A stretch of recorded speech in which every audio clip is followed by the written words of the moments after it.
My story today: your actions come back to you. Once upon a time, in a beautiful kingdom surrounded by thick forests and calm lakes, there was a wise king named George. He was known for his fairness, wisdom, and ability to lead his kingdom with peace and plenty. The kingdom had tall trees, sparkling lakes, and colorful flowers that filled the air with sweet scents.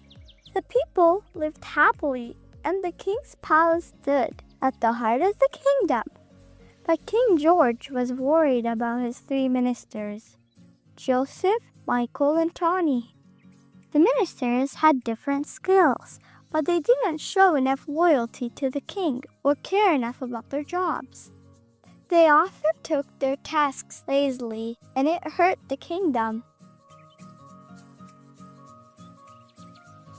King George decided it was time to teach them a lesson they would never forget. One bright and sunny morning, King George called his ministers to him. He stood tall, his face serious. The sun shone brightly over the kingdom, casting a warm light over the palace. The king said, "I have a beautiful garden full of fruit trees and vegetables. Today, your task is to gather the best fruits and vegetables you can find. These crops will be shared with the poor people in the kingdom. Show me that you care and that you can work with dedication." The ministers stood silently, each of them thinking different thoughts. Joseph, who often felt bored by work, gave a lazy smile, thinking this task would be easy. Michael, always feeling his importance, frowned. He believed the simple task was beneath him. Tawny, however, stood tall and determined. He was ready to prove himself with this task. As the ministers entered the garden, they took different paths. The garden was vast, with rows of fruit trees stretching far. The sweet scent of ripe apples and peaches hanging in the air. Birds chirped in the trees, and the breeze rustled the leaves. The kingdom was peaceful and calm. Joseph wandered aimlessly, enjoying the view, but not putting in much effort. He thought to himself, "Why should I work hard? No one will notice." He picked a few fruits here and there, sometimes shaking the branches just to get them to fall. But he didn't care about picking the best ones, just enough to be done with the task. Michael, feeling that this job was too simple, huffed in annoyance. "I don't have time for this. There's nothing special about this task." Instead of looking for ripe fruits, he bent down and began picking up fallen leaves and rotten fruit. "This is good enough," he muttered, not even trying to climb the trees. He thought that he would still finish quickly and be done. Tawny, on the other hand, began with great excitement. He noticed the tall trees with their beautiful fruits hanging high and climbed up with a strong will. He carefully selected the ripest, juiciest fruits and filled his basket with fresh vegetables. He worked tirelessly, sweating in the sun, but smiling as he worked, proud to do the task well. When the ministers had finished their work, called them to him. He didn't say much, just nodded and pointed to their baskets. Then, without saying a word, he ordered them to each be locked in separate rooms with only the food they had gathered. The king's voice echoed in the air as he spoke. "You will stay in these rooms for a week, living only on what you have collected. Let this be your test." Each minister was led to a small room with their harvest. The rooms were simple, with a bed in one corner and a window looking out onto the garden. The ministers stared at what they had collected. Joseph looked at his basket and sighed. He had a mix of good and bad fruit, some overripe and others half rotten.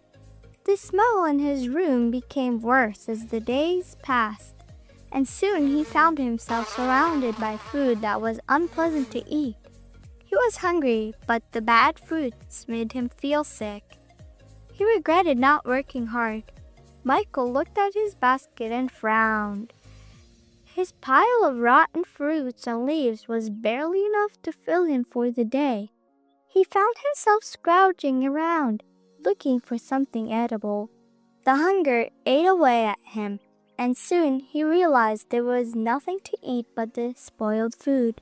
He regretted not taking the task seriously, and the days felt long and painful. Tawny smiled as he looked at his harvest. His basket was full of fresh fruits and vegetables. He had enough food to last him the whole week, and it was delicious. The room felt comfortable, and he enjoyed his meals with a sense of satisfaction. Every bite tasted sweet, and he felt proud of the work he had done.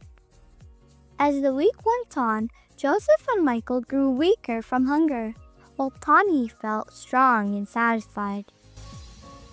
Joseph spent his time thinking about how he had taken the easy way out, wishing he had chosen better fruits. Michael, too, spent his time reflecting on his laziness, realizing that he had wasted his opportunity. Tawny, on the other hand, didn't just eat well, he also reflected on how important hard work was. Every day he worked, he felt better about himself. It wasn't just about eating, it was about doing the right thing even though no one was watching. By the end of the week, King George called the ministers together. They looked tired but wiser. Joseph and Michael were sorry for their mistakes, and Tawny stood proudly knowing he had done well. King George spoke firmly. Today, you have learned that life rewards those who work with care and effort. Joseph, Michael, you did not take your task seriously, and so you suffered. But Tony, you worked hard and showed hard work, and your reward is the fruit of your labor. The ministers bowed their heads in understanding. They realized that their actions determined their future, and that working hard was always worth it. From that day on, they worked with more care, loyalty, and dedication, knowing that their efforts would shape the future of the kingdom. And now, the moral of the story. The result of your action is what comes back to you. Whatever good you do will return to you as good, and whatever bad you do will come back to you as a bad. The end. Did you enjoy the video? Don't forget to like, subscribe, and turn on notifications so you never miss more fun stories and surprises.